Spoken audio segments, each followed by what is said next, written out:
President Recep Tayyip Erdogan visits scenes of devastation in Turkey amid mounting criticism over his response to the earthquakes. Agony in the Turkish city of Antakya as relatives search for loved ones stuck under the rubble after Monday's devastating earthquake. The first UN aid convoy arrives in Syria following Monday's devastating earthquake as emergency infrastructure reaches breaking point. More weapons and no delay to EU candidacy. Ukrainian President Volodymyr Zelenskyy addresses EU Parliament for the first time in person.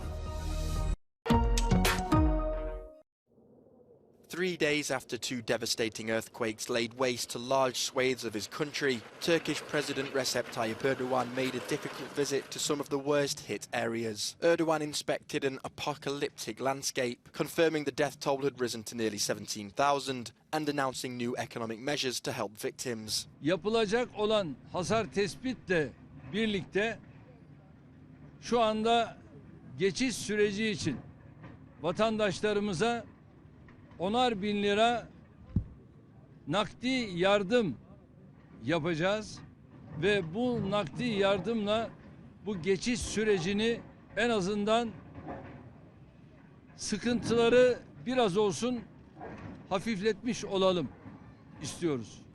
With just 3 months to go before the presidential elections, the president has acknowledged shortcomings in the government's response. Many have been forced to seek their own food and shelter, while others have watched on helplessly as family members died beneath the rubble. Biz halk olarak gönüllü yapıyoruz. Biz halk olarak bu insanlara biz destek oluyoruz. Ama ben bir iş değilim. Bu paletleri kaldırayım. Ben bir anneyim. Yüreğim ancak bu kadar acıyı kaldırabiliyor. Ama kimse ses olmuyor. Nerede ordu, nerede devlet, nerede birlik, nerede dayanışma?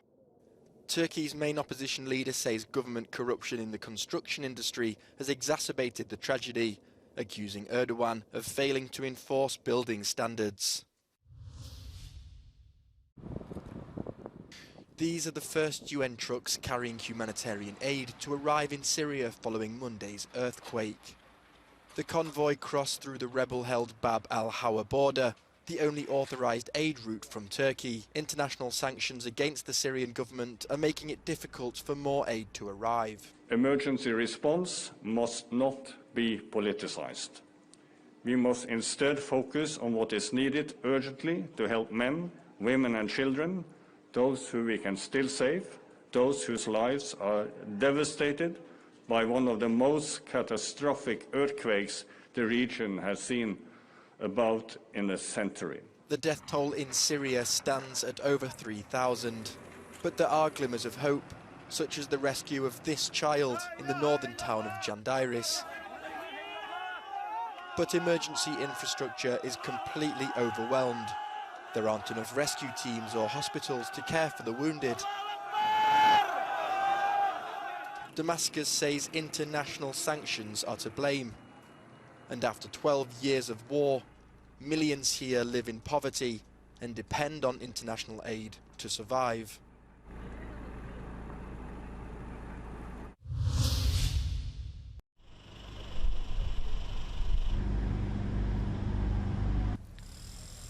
It's day 4 since Turkey was struck by a 7.8 magnitude earthquake and a series of subsequent aftershocks that have plunged this country into one of the darkest chapters in decades.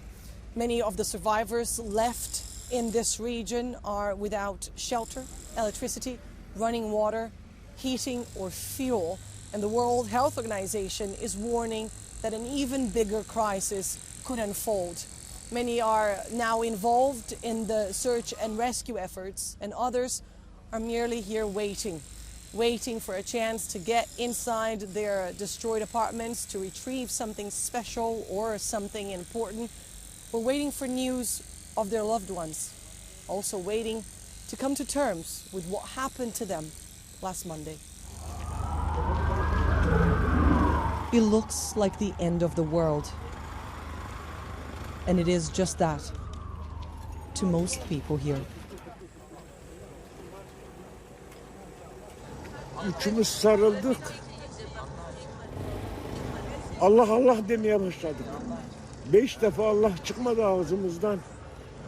Böyle bir gitti, bir geldi, bir batı verdik.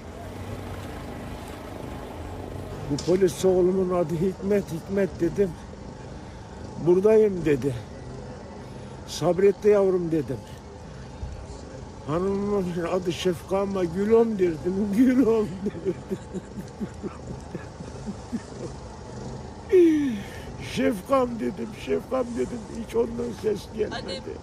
Hiç ses gelmedi ondan. Allah kimsenin başına vermesin. 52 yıllık evliydim. En küçük çocuğum 42 yaşında. Tamam kardeşim. Allah razı olsun. Kasim says he's waiting for what will probably be his wife's remains. His son's body has been retrieved and is in this plastic bag nearby. Like Kasim, there are tens of thousands of people all over the streets of Antakya, waiting for news of loved ones that are almost always bad now, and haunted by the scenes of what happened here in the early hours of Monday. Hanım dedi ki bana, sen bak dedi, sallan ok. Yok ya dedim, ne sallanı? Baktım kolonlar düştü. Binanın 3 katı üzerimize düştü. Authorities are scrambling to cope with the scale of the disaster. Rescue teams are exhausted. Some have had to sleep aside the search sites in tents. Aid keeps coming in, but seems like never enough. And the anger continues to grow amid what some here perceive as lack of preparedness and a slow response to the tragedy. Annelies Borges is in Antakya, southern Turkey, for Euronews.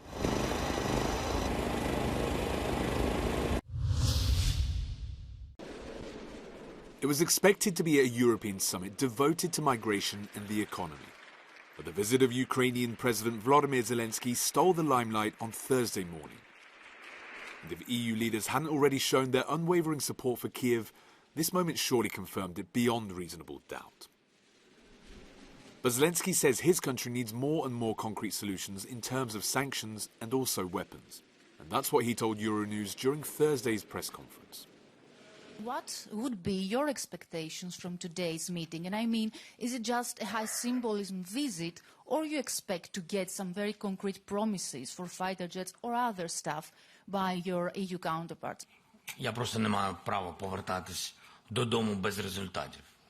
Це залежить і від партнерів, і від мене особисто. Для мене дуже важливо всі проведені перемовини, щоб вони закінчувалися результатом.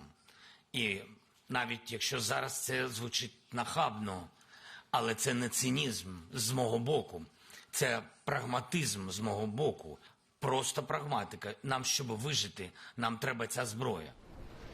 By coming to Brussels, Zelenskyy is trying to garner support for a new 10th round of sanctions against Russia that includes its missile and nuclear industries. For now, the EU is promising more import bans and also measures that will target the Kremlin's propaganda machine. In the next days, we will propose the 10th package of sanctions. First, we will impose sanctions on a number of political and military leaders. But also, dear Volodymyr, we listened very carefully to your messages when we visited you last week in Kiev.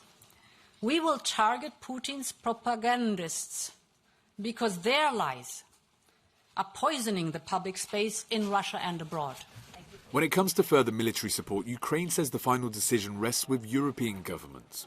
During Zelensky's one-on-one meetings with EU leaders after Thursday's press conference, the Ukrainian president is aiming to get as much support as possible. They're heavy. I mean, it's beautifully heavy. American musician and composer Burt Bacharach, seen here receiving an Academy Award for his song Raindrops Keep Falling on My Head, has died aged 94. Considered one of the most important composers of 20th century popular music, Bacharach died at his home in Los Angeles of natural causes after a glittering career spanning over 7 decades. Bacharach won 8 Grammys and was awarded the Library of Congress Gershwin Award from Barack Obama in 2012. His songs were recorded by over 1,000 artists, and he penned over 70 US top 40 hits. Tributes have poured in online from the likes of Noel Gallagher and composer David Arnold, who described Bacharach as one of the greatest songwriters of all time. This would force you to go deeper. 2 years after sending shockwaves through the world of football, the European Super League is back with a brand new proposal. Led by A22 Chief Executive Burt Bacharach, organisers presented on Thursday a new bid for a tournament involving up to 80 European football teams and operating outside of UEFA's authority. It's understood that the multi-division competition will operate a system of promotion and relegation, and there'll be no permanent members. Spain-based A22 Sports Management, a company formed to sponsor and assist in the creation of the breakaway league, said it had talked to nearly 50 European clubs, but it's unclear if any have supported the project. 12 clubs from Spain, Italy and England launched the original plan in April 2021. The proposed move prompted a fierce backlash from fans, governments and players, and eventually collapsed within 48 hours.